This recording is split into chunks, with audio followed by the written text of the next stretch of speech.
WBA 超轻量级中国金腰带卫冕赛10回合，中国选手拜山坡 Nasiullah 对阵新西兰拳手莱基马卡的比赛即将开始。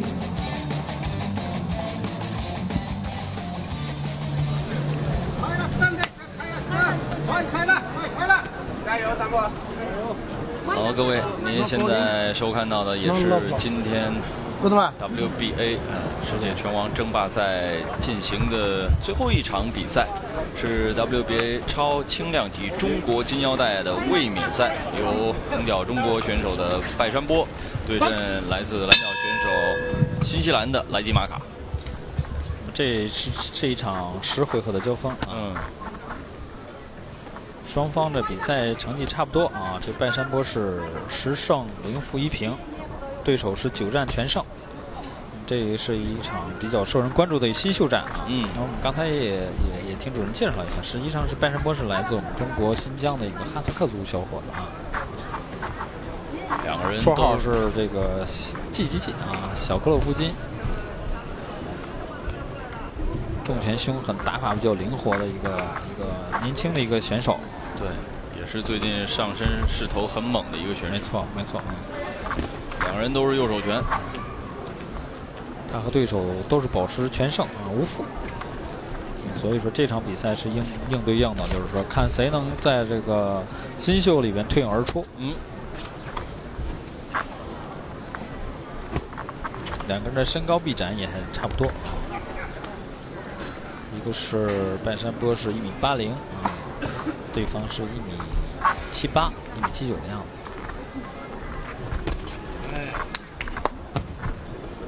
对手莱基马卡曾经拿到过新西兰国的这个全国比赛的这个职业冠军，也还是不错的哦。拜山坡这个打法还是比较这个凶悍的，对，捕捉机会能力比较强。应该都是属于这种敢冲敢打的选手。没错。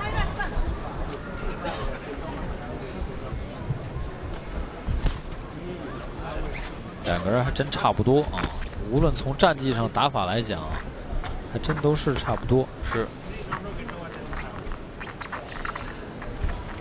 看看今天谁能够在进攻当中能够压过对手。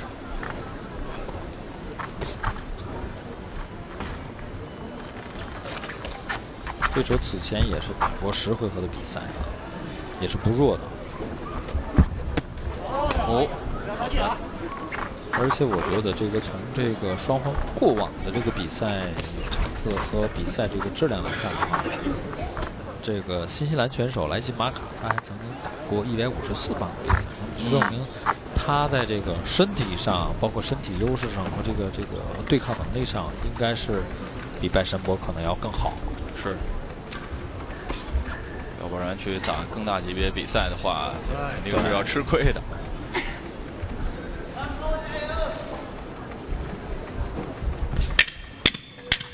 150磅、154磅的比赛啊，对手不弱，9战全胜。那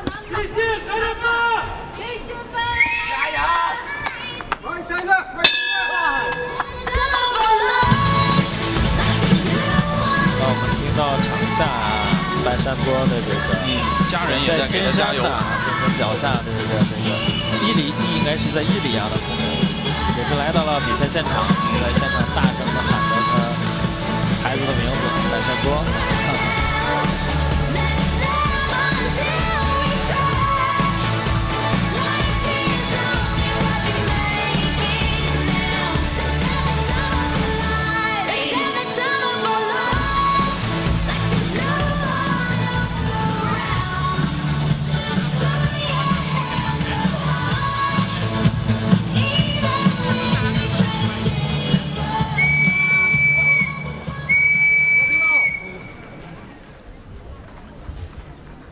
加油！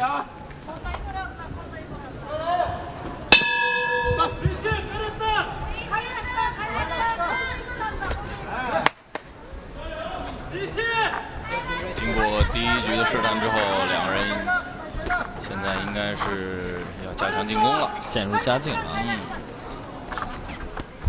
拜山波也是最近的上冲势头比较猛啊，接连拿下这个比较硬的比赛，看他能不能以 KO 方式，双方能不能都以 KO 方式这个结束比赛。如果可以的话呢，真的是也能够给今天晚上的比赛结个非常漂亮的尾。没错。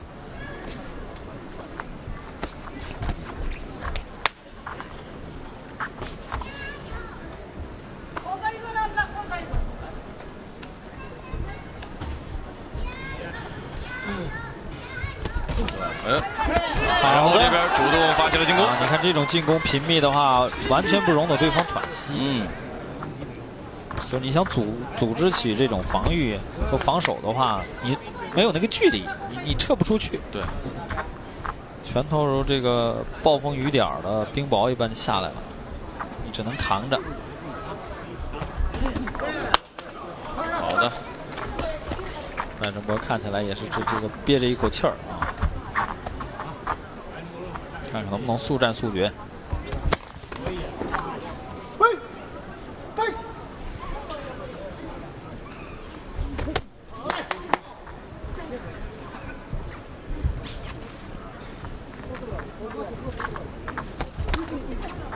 莱基马卡这段时间打得不急不躁，抽，连续挨了拜山波好几下。双方这个攻防节奏啊，包括是力量啊，都非常接近。这个比赛就只能看对方谁能出冷拳了。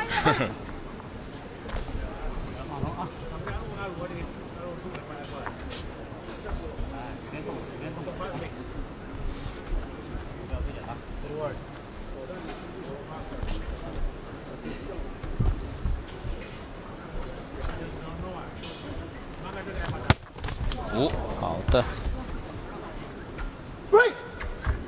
注意他换式啊！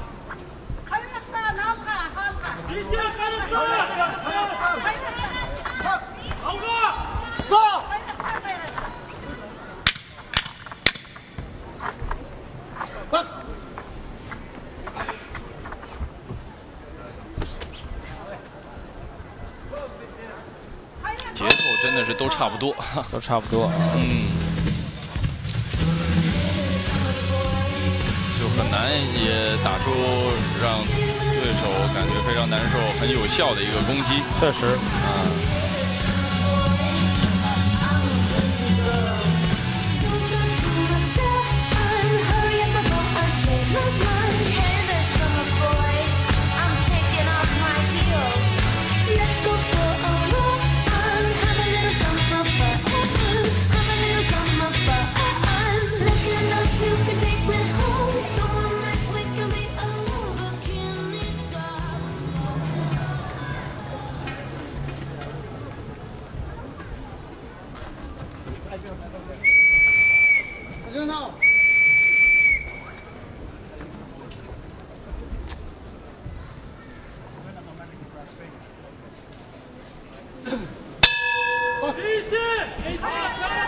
好了，我们看一下第3回合双方的较量。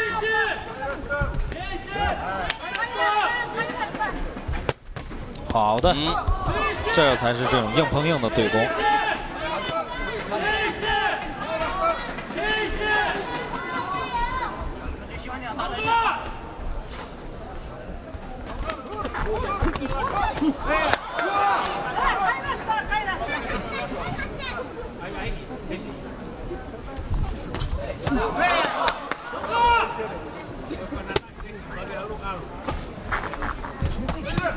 好的。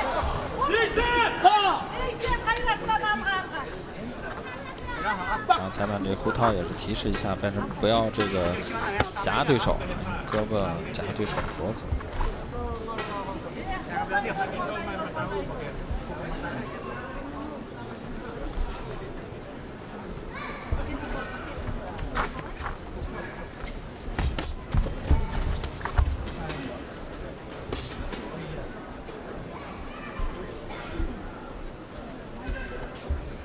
给他的节奏，有点点。时间双方实打实的这种正面交锋也是比较少。变一变，不要跟他节奏。看看谁能够在接下来的比赛当中主动的给对手连续的打击。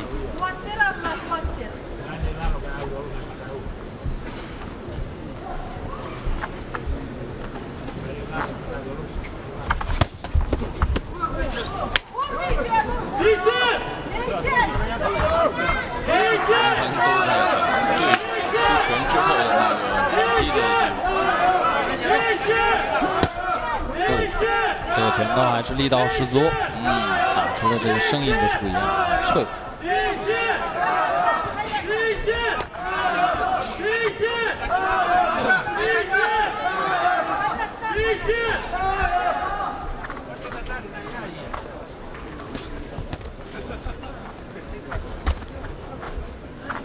冉晨波这个战术制定还是很成功的啊，不慌不忙。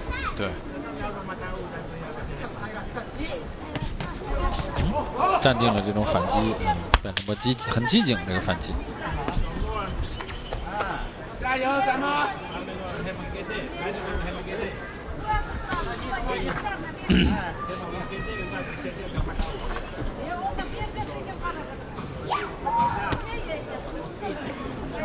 没有好机会，也不是非常轻易的出拳。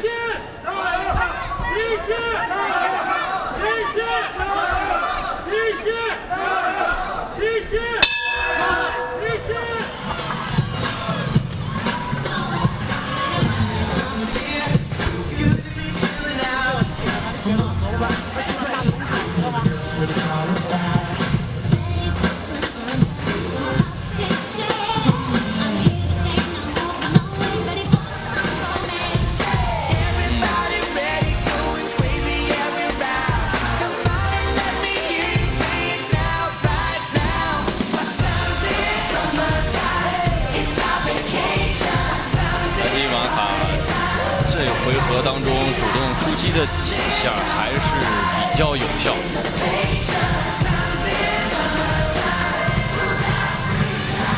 看第4回合双方有没有什么变化？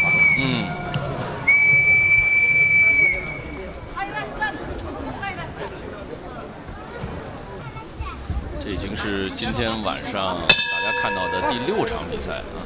所以可能看到这个时候呢，很多观众朋友也会觉得啊，应该有一些能够让大家兴奋起来的这种场面出现，哎，燃起这个观看的兴奋点。哦，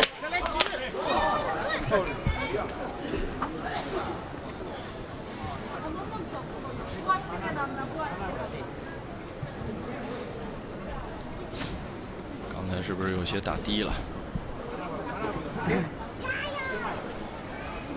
确实，这个一下给这个也没太缓过来。对，这个休息的这个调整的时间啊。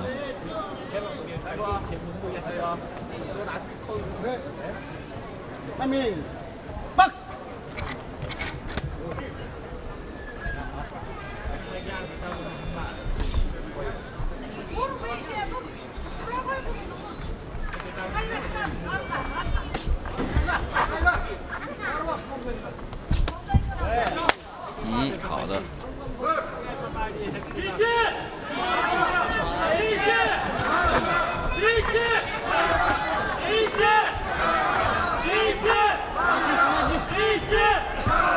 其实莱基马卡出拳的这个力量也还是可以，所以呢，拜占波现在也是不敢投鼠忌器啊，对，不太敢放开了去打这个进攻。这个咄咄逼人这个态势，还是说这个给对方一些压力。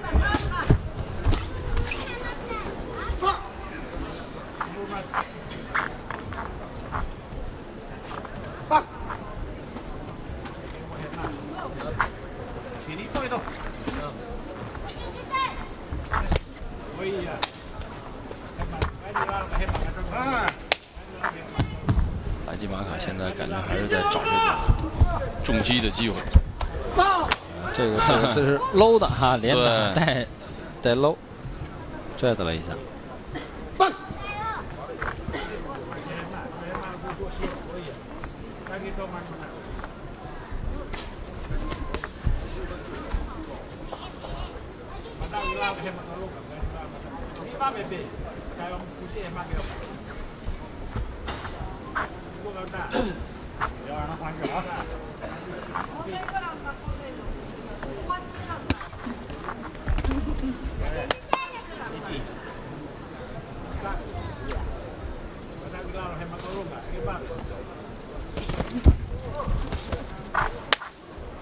这段时间莱吉马卡主动出击的比较多，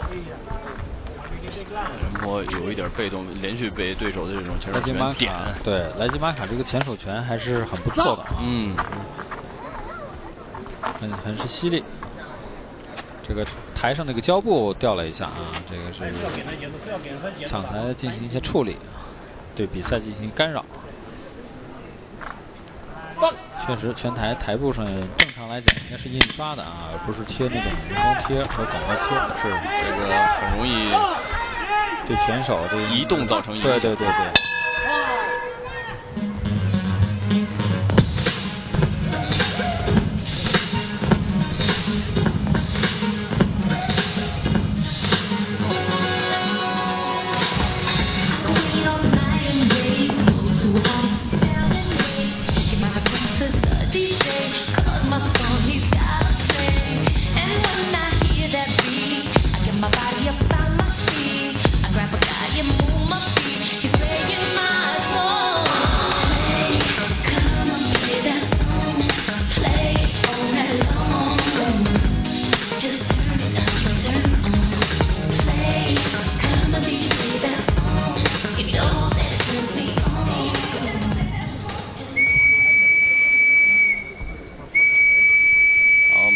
进行的是今天晚上 WBA 超轻量级中国金腰带的一个卫冕赛第5回合。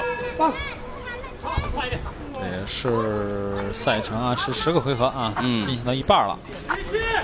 双方目前来看的话，都没有一个更明显的一个优势啊。对，白山波可能更积极一些，但对手也并不是没有机会，没有说高出对手一截那种感觉。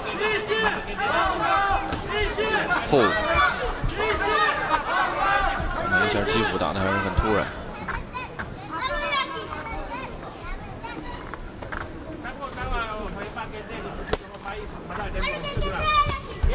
哦，这两下这个新西兰选手打得不错啊，给白山波造成一定杀伤。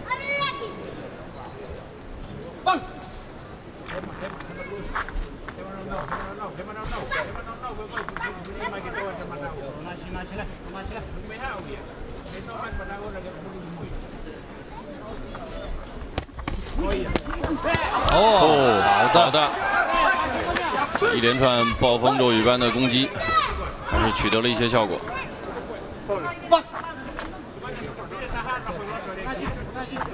双方这是波澜不惊啊，这个节奏始终是这样一个节奏啊，没有说突然提起来啊。双方今天还都是比较谨慎。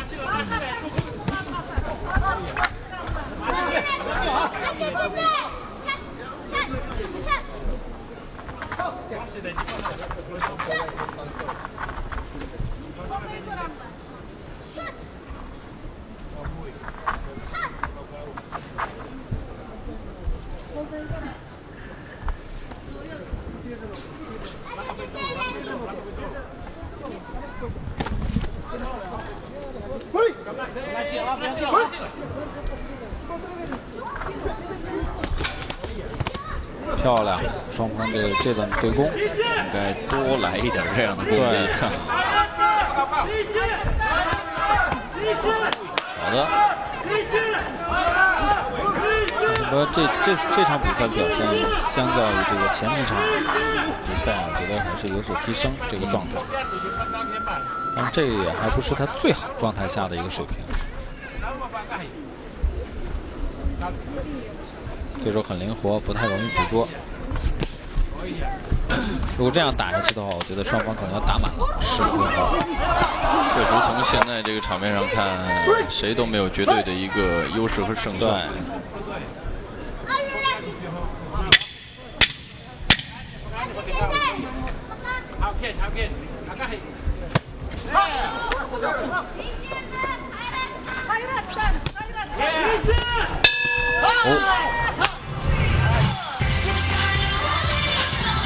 结束前，莱基马卡又是主动出击。总体来说呢，还是双方都差不多。对，没错。双方这个实力啊和能力也都是差不多。单项技术来讲，抗击打啊、重拳也不相上下，所以这就导致比赛很焦灼。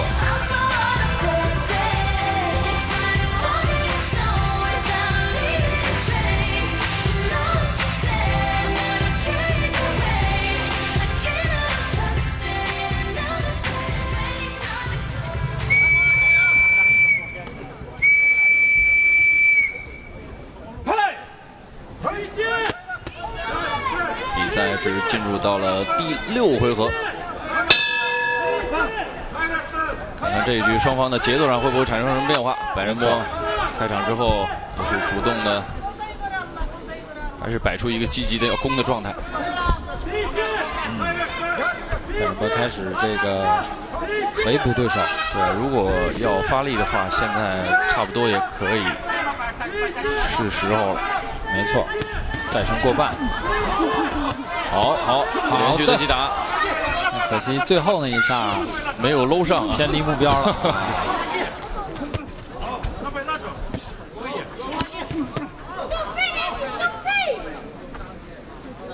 然后又是扭在一块儿。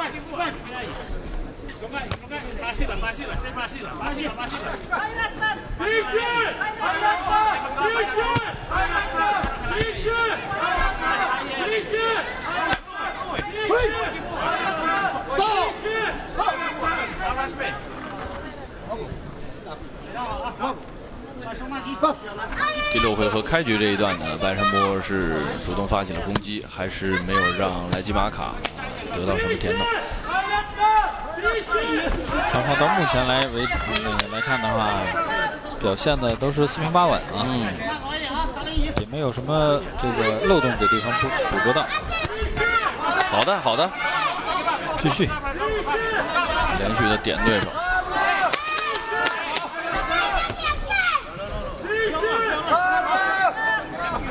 他这后手拳还是很凶悍的，很可惜总是慢了半拍啊。就是前手点完了以后，后手的时候慢了一点，这就是连续进攻的这种组合啊，明显差了一些。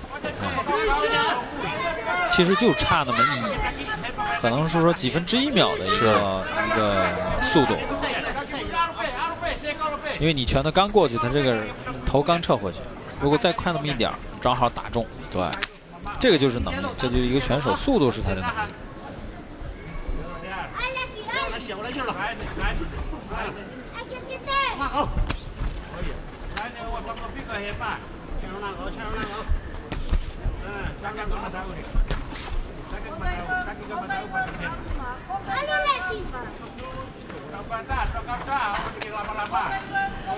莱基马卡也是不轻易的让你近身。我觉得啊，对手没有更多的一个能对拜山波造成危害的这个能力。拜山波其实可以放手去搏一下，对，去打一下。因为前头其实刚开始那几下也还是打得非常的有效。对。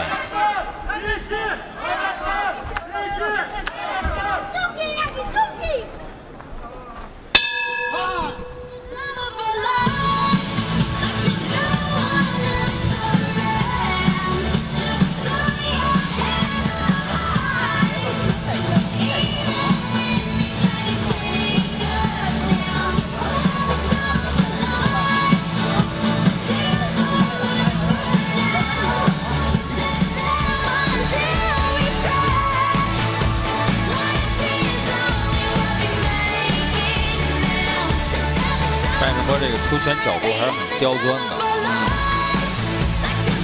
方向也对，就是说力度和这个速度差那么一点，所以就没有发生这种产生这种化学反应质变啊，质变。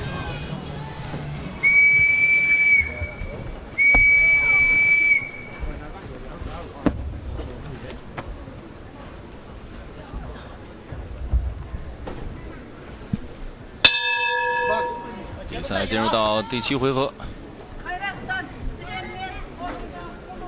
两个人这个节奏啊，这个速度还是慢。如果在真正的这种世界级的，或者是这种水平档次更高一点的，像他们这种体重级别，两个人是没有这么多试探啊，或这种那个虚晃，直接进入主题更快啊！对，很快了，已经非常快了。基本上就是在160磅、168磅以内的，都是那种高频快的那种进攻。完全是让对手这个喘不过气儿的那种，双方都是这个点儿。这样的话，我觉得还是对这个选手而言，这个压力不够。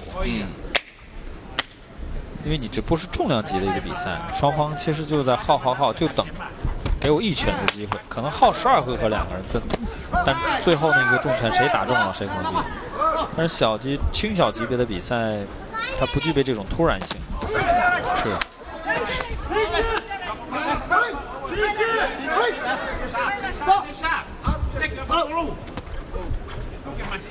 白仁波如果想在这个比赛当中得到更多锻炼的话，可能还是要再打得更放开一些，加快这个进攻节奏。对，现在对手不是那种像宋米诺对邱小军一样的比赛，就是说他那个后手拳打中了真是可怕的那种。是，目前来讲还不是。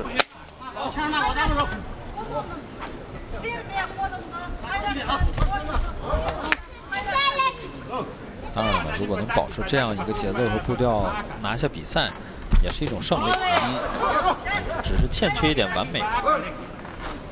职业拳击比赛实际上是一种80%以上的，甚至90%是取决于观众的一种比赛。对，取决于你有没有商业价值和吸引力，能不能给观众带来一种亢奋的荷尔蒙提升的这种激情的一种享受。如果不能的话，实际上在市场来讲是没有这种商业市场的。大家不为你买票的话，你没有价值，因为它不是锦标赛，我们不是争夺这个金牌。没错，它不是竞技，它是一种很残酷的一种竞争。这名选手他打拳的这个风格吸不吸引观众，能不能够给这个比赛带来收益啊？这个很直观的比赛和这种锦标赛日的这种本质上的区别。因为说白了，你就是演员，你就是歌手。你拿了钱在台上去表演，但是很可惜大家不买账，是睡着了，就听不进去，那就是失败了。不管是文艺也好，还是体育也好，都要求一个你这个。说演唱会的话，它可以在音乐世界里陶醉，都是这种没错。你要不能在激情里面让这些人亢奋的话，那我觉得就是失败的。都要讲究一个票房的号召力。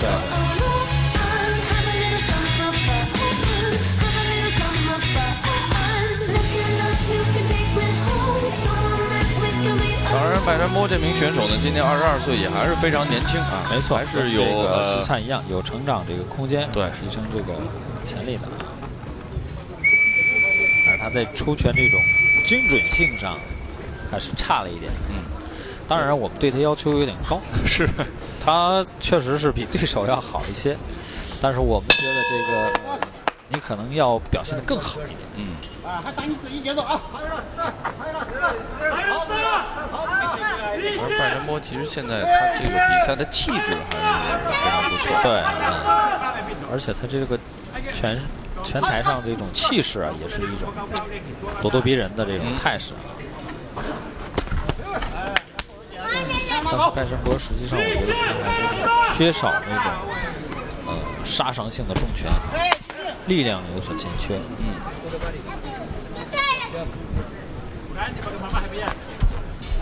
当然，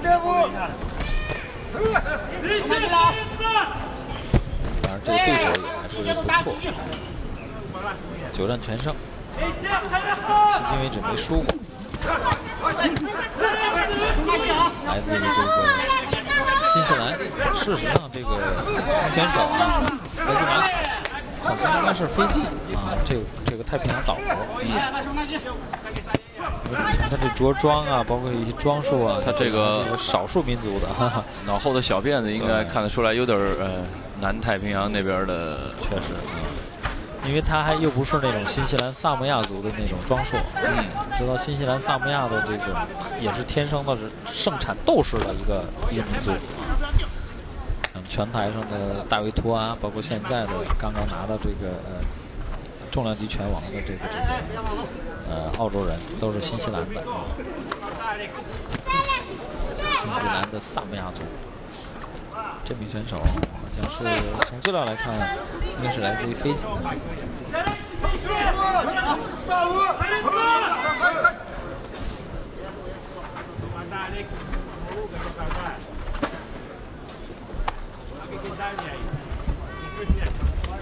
两个人这种风格很像，对，包括报价都很像。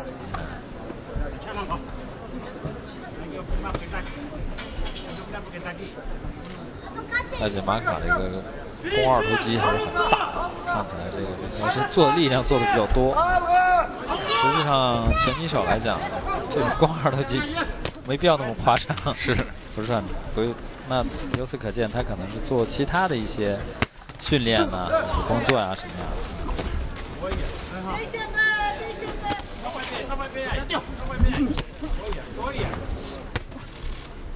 这个莱比马卡现在看起来是后程发力，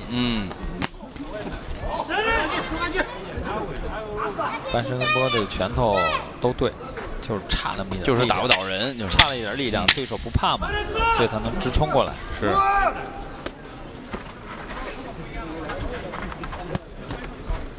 有的时候你拳头这个轻重啊，直接会影响对方策略的是否会做一个调整。对。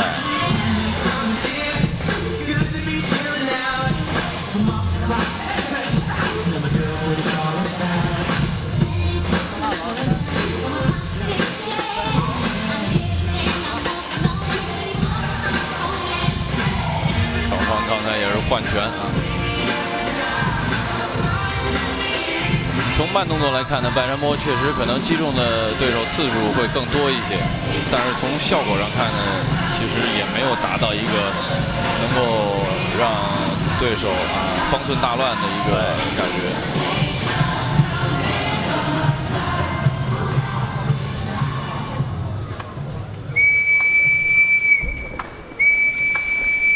这场是10回合的比赛，现在呢马上要进入第9回合，不知不觉这个已经到第9回合了。但是我们一直期待的那种精彩场面，好像还没有，迟迟没有出现。我们就像期待于这种很多体育比赛里边那种经典一刻，绝杀、KO。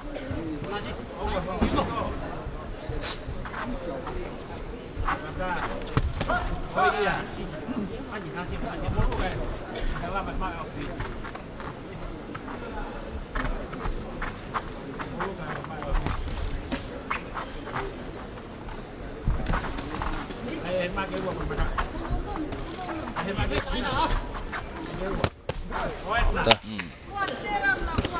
两个人的力道也差不多啊。对。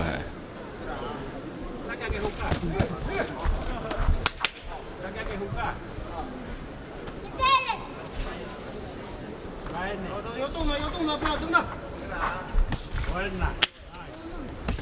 但是马卡这启动也很突然，前手拳很有效果啊，直接能穿过去。走。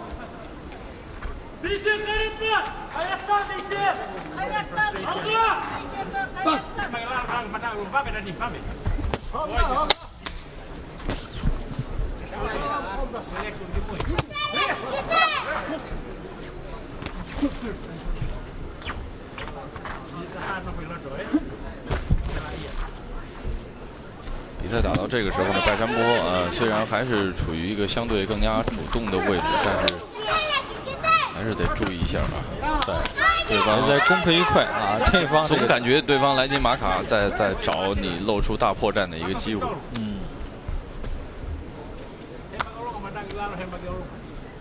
不能这个坚守到这个到最后了，才功亏一篑，就有点吃亏了就。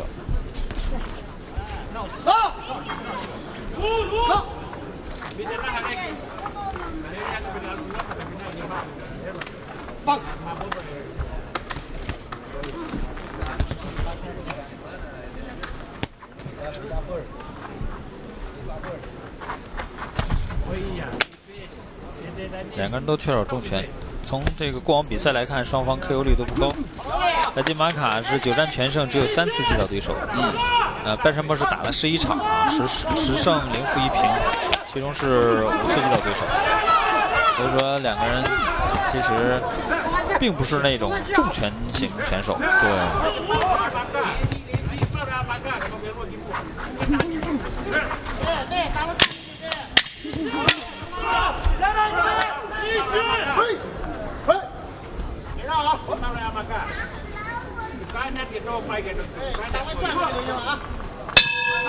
好，第9回合比赛结束，接下来双方将迎来最后1回合的较量。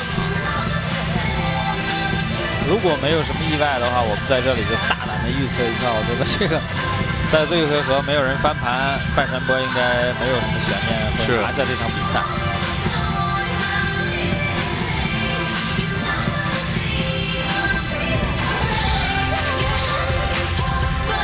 整场下来还是拜山波这边表现的要更加的积极主动一些啊，命中率啊，包括这个效果啊，都是更好。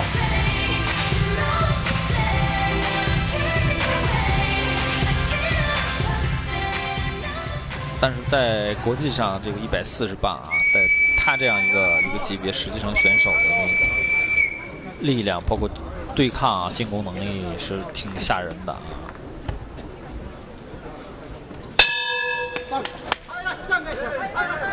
最后一局完全放手一搏啊，对两个人都是。对手看起来也不急啊，心态很好，非常有耐心。但是都明知道自己没有这个一拳结果对手的机会，他哪来这种耐心呢？多主动进攻还是要好一点。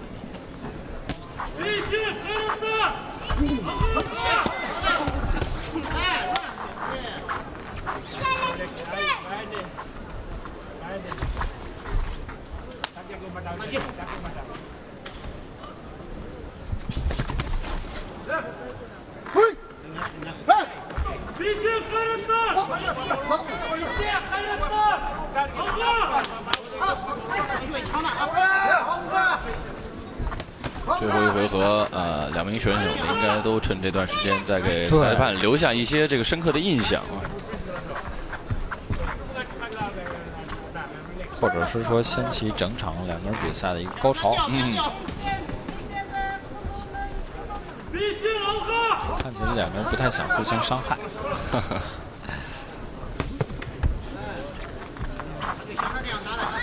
但是他们身上这个块头肌肉还是挺吓人的，很可惜，这个力道没打出来，对，多多少少有点让人遗憾。我说两个人，你看每个人面目也没有什么受损，还是那么干净。对，10回合结束了，两个人就像打了一个很友好的一个训练赛，有攻有防，但是展示出了双方各自的这个能力和水平，观赏性差了那么一点点。如果从这种职业比赛是观众视角来要求的话，差一点。如果以后拜山波想成为一名更有这个票房号召力的选手的话，可能确实要这个拳头的力量方面要有所提高。这段刚才不错，有点起色了，密一些。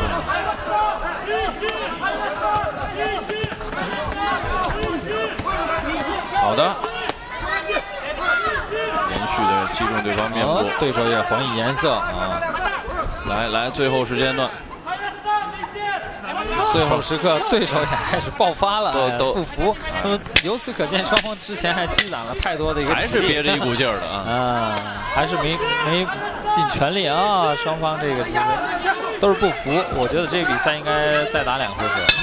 但很可惜他们还没有那个资格。好，全场比赛结束，那我们来看一下裁判给这比赛的比分最终认定吧。对，看看裁判最后给出的结果如何。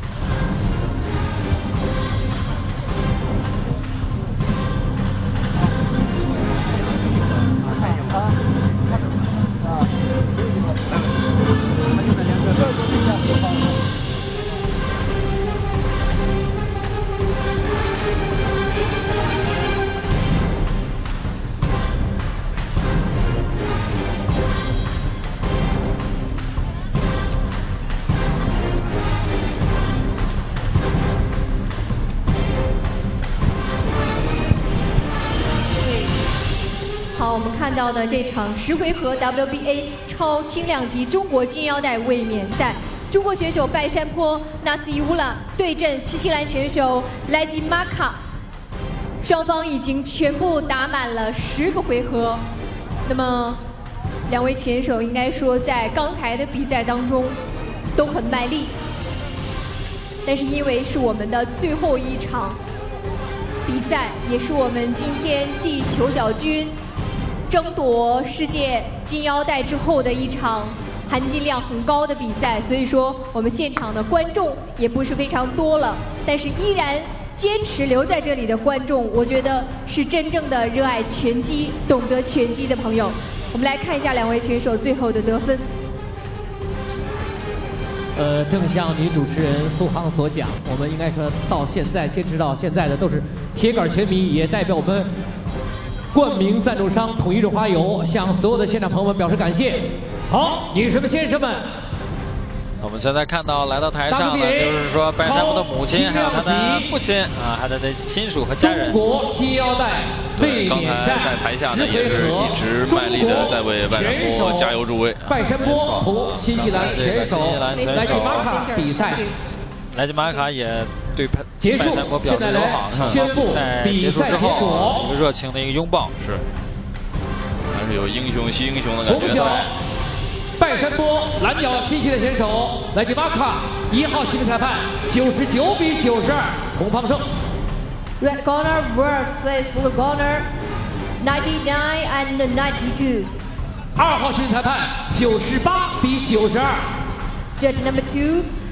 优势还是很明显的，这个相当于10个回合，拜山坡赢了9个回合，对手只赢了1个回合，大概是这样一个概念。3位裁判一致裁决，红方中国选手拜山坡 Nasiullah 以点数优势战胜新西兰选手莱吉马卡，成功卫冕 WBA 超轻量级中国金腰带。拜山坡